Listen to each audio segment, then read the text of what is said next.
opportunity na binigay niyo po sa aking mga beneficiaries. So, yan. Ano lang naman, kumustahan lang, and mamaya meron akong papakilala sa'yo. Mas excited ka pata dun sa papakilala ko mamaya. Ha? Excited ka? Hindi ko po sure. Anyway, yan. Since matagal naman tayong di rin nagkakwentuhan, so gusto lang kitang kumustahin. Kumusta ka na ba ngayon, Queen? Okay naman po, sa awa po ng Diyos is nakakaraos din naman po kami, and ano po talaga, napakalaking tulong po talaga ng Kalingap nung dumating nga po kami sa amin. Ganun po. So, kaya ngayon po ay gumaganda na rin po yung ano ko, yung buhay ko. Wow, grabe. Kasi hindi na po gaya ng dati na nangungutang pa po sumama at naghahanap po ng baon. Kasi gaya po ng dati, isang kayod, isang tuka po kami. Ngayon po kahit pa paano, nakaluwag-luwag na. Opo. Dahil sa mga allowance na binibigay namin. So, okay naman kung ganun, Queen. So, Queen, ito naman, another question ko. Kasi sa una talaga, ito yung mission natin, di ba? Na medyo nawawala na rin tayo dun sa goal natin. Kumusta yung paghahanap mo sa yung papa? Ito nga po nawawalan na rin po ako ng pag-asa kasi parang nafe-feel ko po ayaw na po nila sa amin. Yung si papa po, parang ayaw niya na sa amin na parang hinahanap po namin siya pero parang tumatago siya para hindi kayo makita. Ganun po. Pero syempre po, umaasa pa rin po ako na makita kasi yun po talaga yung isa ko pong dream na dati pa po talaga. Na makita siya? Opo. So, nararamdaman mo ngayon na parang ayaw niya kayong makita. Siyempre, ramdam mo yun Opo. Parang nalulungkot rin po. Lalo ka na, ikaw yung una. Kahit sana ikaw lang, di ba? Kung ayaw niya sa mama mo, ikaw. Opo. At the same time po rin, nalulungkot rin po ako kasi syempre ako po super excited po ako makita siya tapos parang siya po yung ayaw hanggang. Grabe. Ano bang pakiramdam ng lumaki na walang papa? Napakalungkot po kasi syempre gaya po na iba kong classmate, nakita niyo po may mga papa sila ganun. Sige lang. Parang nakikita niyo po na parang meron po silang patay tapos kayo po iwala tapos parang may kulang. Opo. Parang iba po talaga yung pakaramdam na wala pong tatay. Lalo na pag anak na babae, di ba? Mas close yan sa tatay kung sakaling nandyan si papa mo. Grabe.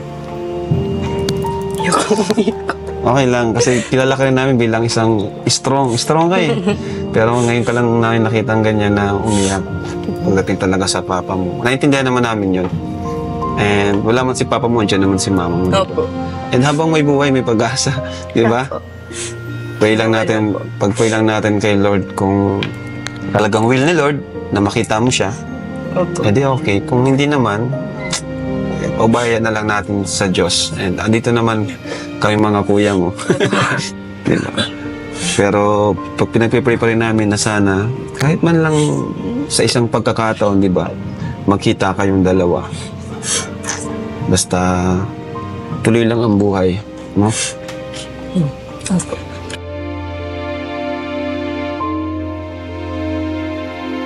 So, ito na lang. Ano yung gusto mong sabihin sa kanya ngayon?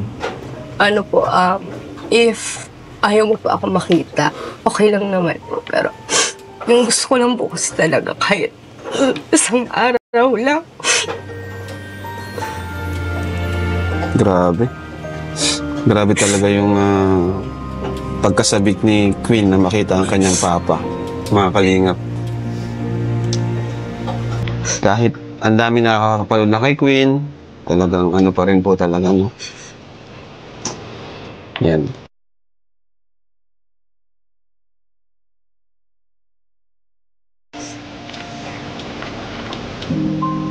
So ito naman may mga personal questions akong din, nihanda. So ito naman yung tatanong ko sa iyo. Paano kung di matupad? May tissue kayo dyan? Tissues? Ano mo si Queen, no? Ikaw ako maiyak?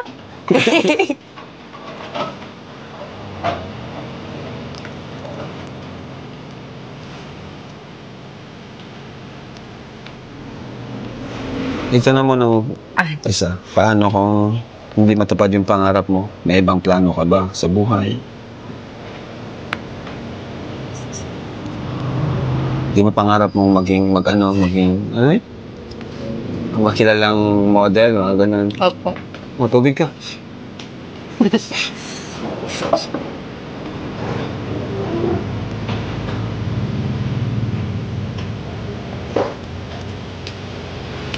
So, ayan. Okay. Okay na. Opo. So, Queen, di ba, nakilala ka namin na meron ka din mataas na pangarap, which is yung maging kilala bilang isang model or sumali sa mga pageant and manalo. And marami pa maging artista, di ba? Kasi bagay naman talaga sa'yo. Pero what if kung hindi matupad yung pangarap mo yun? May iba ka bang plano? Opo, kung hindi naman po ay maghahanap po ako ng magandang trabaho para makatulong po talaga sa pamilya ko. Kasi yun na rin po yung pinakauna ko pong priority na makatulong po sa kanila kahit konti pa lang po. Kasi syempre po, di ba, sobrang hirap po ng buhay namin. Kaya kahit po paano, gusto ko pong gaanan po yung gano'n. And lalo na rin po kuya kay mama kasi gusto ko rin po makabawi sa kanya kasi yung paghihirap niya po, eh, wala pong katumbas. So, siya na kahit ito po may paano, opo. ama at ina sa'yo, di ba? Opo. So parang, sabagay ginagawa mo naman yung pagsasali sa mga pageant para din makatulong kay mama mo, di ba? So, ang main purpose talaga is makahanap ka ng magandang pagkakakitaan, di ba? Para makatulong ka kay mama mo. At yun, naging tulay naman kahit papaano ang kalingap, di ba? sobra. Kasi ang daming opportunity na dumating sa'yo. So, marami pa yan kasi bata ka pa eh. Mga 14 ka pa lang, di ba? Opo. Kailan nga? June? June 27. Uy, malapit na. Di ba? So, mahaba-haba pa yung lalakbayin. Matagal pa. So, ngayon, Queen, ano ba yung bagay na or tao na pinaka mahalaga sa'yo ngayon? Sa iyong buhay? Ano po, yung mama ko po. Kasi kahit anong hirap po ng buhay, dyan po siya palagi, ganun. Tapos, kahit po pati, pagdadaanan ko, dyan po siya para isave po ako, po Support ako. talaga Opo, support po sa ako, bawat ganun. laban mo. Opo. Grabe. Super supportive. Mama talaga. Ano? Opo. Next kay mama mo, sunod? Na pinakamahalaga sa'yo ngayon?